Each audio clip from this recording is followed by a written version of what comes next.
Tobin Hale had never wanted to return underground. Even after years of training as a surveyor, the thought of rock pressing in from all directions made his lungs tighten. But when the seismic monitors picked up hollow readings under the abandoned site known as Shadow Vein, he was the only one familiar enough with the terrain to guide a team safely. Or as safely as anyone could hope. The morning mist still clung to the cliffs when Lena Rovek arrived, her hands already smudged with dust from the stones she never stopped analyzing. Behind her came Joran Vass, stepping from the supply truck with the swagger of a man who feared nothing. Tobin knew better. He had seen Joran freeze at the sound of shifting gravel before. Brave men in the dark never stayed brave for long. The entrance to Shadow Vein yawned like a mouth cut into the hillside. Old wooden supports had rotted but still reached out like broken teeth. Their lamps flickered as they clipped them on and stepped inside. The air tasted metallic, sharper than Tobin remembered. For the first 100 meters, the tunnel felt like any other. Then Lena paused. She ran her fingers along a wall of soot-stained stone. These grooves, she murmured. They were scraped in layers. Deeper than any tool marks from miners. Tobin knelt beside her. The grooves bent inward, curling like something had dragged its way deeper into the mine. Not outward. Joran forced a laugh to cut the tension. Maybe an old cart accident. Nothing strange. No one believed that. But they kept moving. Farther ahead, the air shifted. It grew colder in pockets that moved unpredictably, brushing past their faces like something passing between them. Each time the cold touched Tobin, his breath caught. He felt watched, though the lamps showed only empty stone. Then came the first pulse. Not a sound, not a tremor. It was a vibration that pressed into their bones as if the mine itself exhaled. Lena steadied herself on the wall. Joran's lamp shook in his grip. Seismic? Joran whispered. No, Lena said. That came from above us. The mine above them had been sealed for years. They continued for another hour until the tunnel opened into a wide chamber none of them had expected. Their lamps illuminated shapes littering the ground. Not rocks. Not fallen tools. Bones. Piles of them. Tobin stepped forward, forcing himself not to stumble. The bones were arranged in a perfect spiral. Long femurs on the outer edges. Ribs forming inner rings. Skulls placed at the center, all facing inward as if bowing to something unseen. Lena swallowed hard. This is not from cave-ins. Someone placed these. Joran pointed his lamp upward. The ceiling had carvings etched deep into it, rough symbols that formed a looping pattern matching the spiral below. Who would do this underground? Tobin whispered. A second pulse rolled through the chamber. This one stronger. A cloud of dust fell from above, drifting through the beam of his lamp. They turned to leave. But the path behind them was narrower than before. Tobin blinked. He knew this tunnel. He had walked it 100 times while mapping the old shafts. It had never curved. Never bent inward like this. Joran stepped toward it, reaching a hand to the stone. When he touched it, the wall trembled. Not from impact. It shivered like muscle. He jerked away, face pale. The rock moved. I swear it moved. The chamber pulsed again, louder, almost like a heartbeat. Their lamps flickered. A low scraping echoed from somewhere deeper in the mine. Not metal. Not stone. Something alive. Tobin felt the cold sweep against his legs. The tunnel behind them tightened even more. The spiral of bones seemed to shift, each skull tilting slightly as if following their movements. We need to go now, Lena whispered. But the scraping grew louder. And something stepped into the chamber from the darkness behind the bone spiral.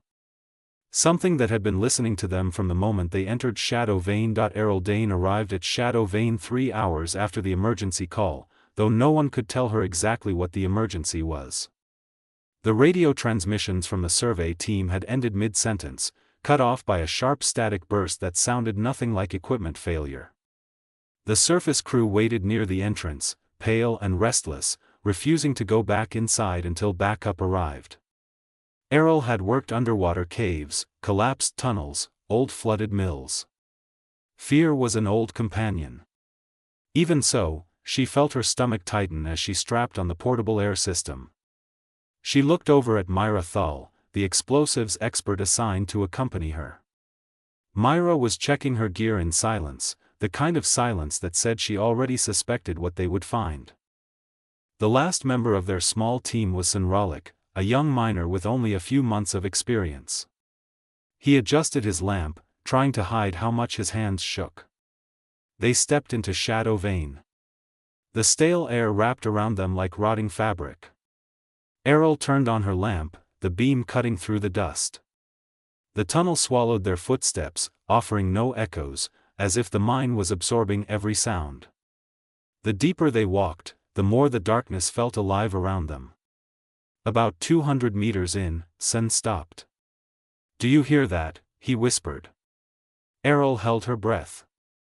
A faint tapping came from the wall behind them. 3 taps.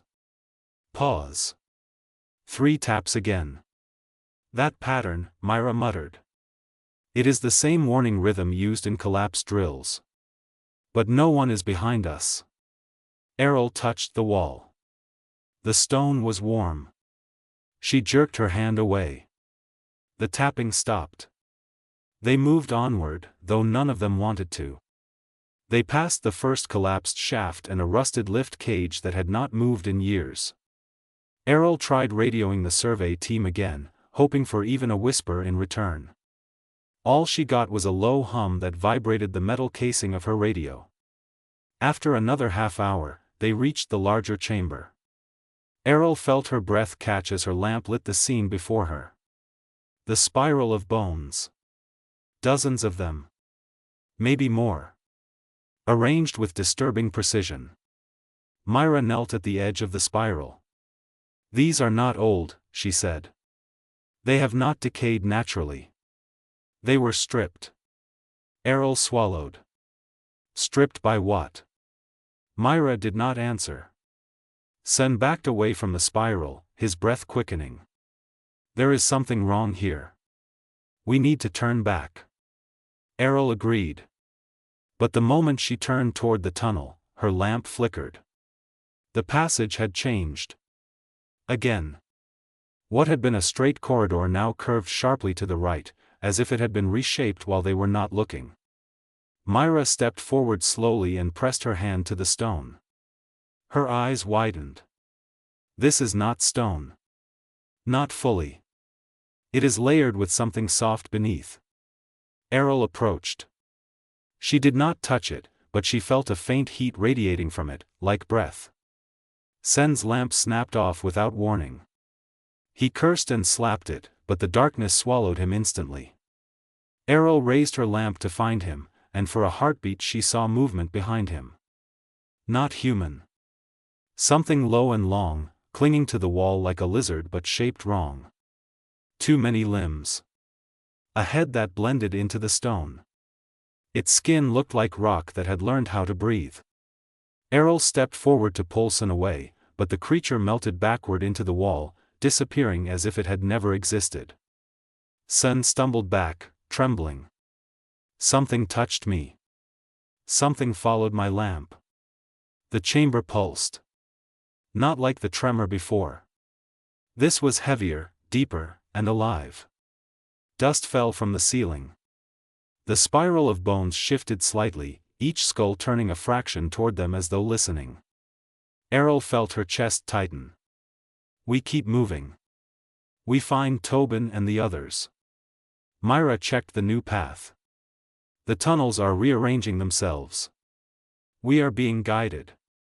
Sen whispered, "Is it guiding us or trapping us?" Errol did not answer. They followed the curved tunnel. The scraping sound from earlier returned, faint but rhythmic, as though something crawled along the walls just out of sight. Sun walked in the middle, lamp shaking as he scanned every corner. The tunnel split ahead. One path to the left. One to the right. As they stood deciding, a whisper floated down the left tunnel. Errol. Her blood froze. The voice was Tobin's. But it was wrong. Drawn out. Stretched. Hollow. Sun shook his head. That is not him. It cannot be. Errol raised her lamp. The left tunnel exhaled a cold mist that brushed her face like fingertips. The right tunnel pulsed with faint red light, as if something deep inside it glowed. Myra stared down both paths. The mind wants us to choose.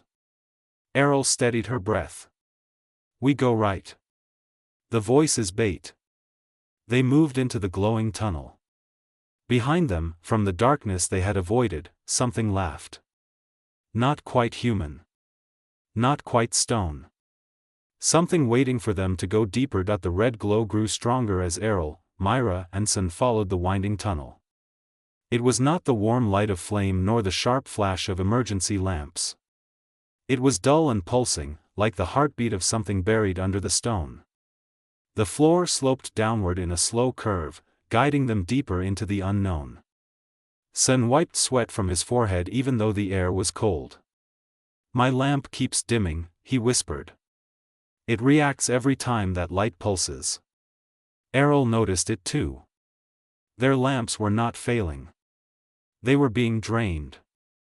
The tunnel opened into a wide hall carved by no tool she recognized. The walls curved inward and then outward again, as if shaped by pressure from something alive pushing against it. The red glow radiated from a fissure at the far end, thin but blinding. The smell hit them next. Not rot. Not gas. Something metallic and strangely sweet, like blood left too long in the sun. Myra crouched near the fissure, studying the edges. This was opened recently, she said. No scrape marks. No blasts. Almost like the rock dissolved. Errol scanned the chamber. Patterns were etched into the floor. Spirals, loops, and jagged lines that reminded her of sound waves. But these markings were carved into the stone itself and glowed with a faint warmth. Sun kneeled, running his fingers near the carvings. I saw these in the old reports, he said shakily. The first survey team that vanished years ago described symbols like this before the mine was sealed. They said the rock spoke. Errol shivered. Spoke how? Before Sun could answer, the fissure pulsed again. This time the light spread over the floor like a living ripple. The symbols brightened. And then the chamber whispered. Not a single voice. Hundreds of them. Thousands. Layered on top of each other, overlapping until they formed one vibrating hum. It was not speaking words. It was remembering them. Myra stepped back quickly, drawing the others with her. This is an echo chamber, she whispered. But not for sound. For memory. Errol stared at the glowing fissure. The darkness beyond it shifted, as if something breathed behind the stone. Tobin, the chamber whispered. Errol felt her throat tighten. That was Tobin's voice. But it was buried inside hundreds of others, stretched thin. The walls bulged, shifting like muscle beneath skin. Sun backed up until he hit the opposite wall. This place is alive, he whispered. It eats sound. It eats movement. It eats people. The chamber pulsed again. From the fissure, something pushed outward. Not a hand. Not a limb. A mass of stone that folded and reshaped into a rough, humanoid shape. The creature from the earlier tunnel stepped out fully now, its body half rock, half living flesh. It had no face, only a smooth surface where features should be. But it tilted its head toward them, as if it saw everything. Errol grabbed Sen's arm and whispered, "Do not run." Not yet. The creature moved slowly at first, each step grinding like stone against stone. Then it turned its head toward the spirals on the floor, and the markings responded. They rippled. The chamber awakened fully. Myra pulled out her flare, cracking it open. The burst of bright white light filled the room. The creature recoiled instantly, its stone skin blistering where the light touched. "It dislikes heat," Myra shouted. "This is our chance." Errol motioned for them to move around the spirals. "Stay on the stone only. Touch nothing." As they edged toward the exit tunnel, the creature pressed its hands against the ground. The floor trembled. The spirals glowed brighter. And something beneath the stone began to rise. Hands. Not flesh hands. Stone hands shaped like those of long-lost miners. Dozens of them clawed up through the carvings, reaching blindly, grabbing at anything warm. Sun screamed as one brushed his boot and left scorch marks in the leather. Myra threw the flare at the creature. It burst across its chest in a shower of white sparks. The creature staggered backward, emitting a grinding cry that echoed deep into the chambers beyond. Errol shouted, "Run now." They sprinted toward the exit tunnel, dodging the rising hands and the cracks forming beneath them. The walls shook violently. The glow from the fissure intensified until the chamber was nearly white. Errol did not look back until they reached the curve of the corridor. The creature stood in the center of the spirals, body cracking, melting from the flare's heat. But more shapes were forming behind it, stepping out from the fissure. Too many. All of them shaped like the stone. All remembering the movements of those who vanished. Errol forced herself forward, dragging Sun with her while Myra guided their path. The mine roared behind them, a sound like collapsing mountains and screaming metal. The tunnels reshaped, but this time they opened the way instead of closing it. They wanted them gone. Or perhaps they wanted them to bring the memory above. When they burst out of the entrance into the pale daylight, the roar stopped instantly. The mine fell still. The crew on the surface stared at them, terrified at their empty expressions and blackened clothes. Myra collapsed to her knees. Sun sobbed into his hands. Errol looked back into the silent darkness of Shadow Vein. The tunnel glowed faintly red. The memory chamber was still awake. And it now knew 3 new names.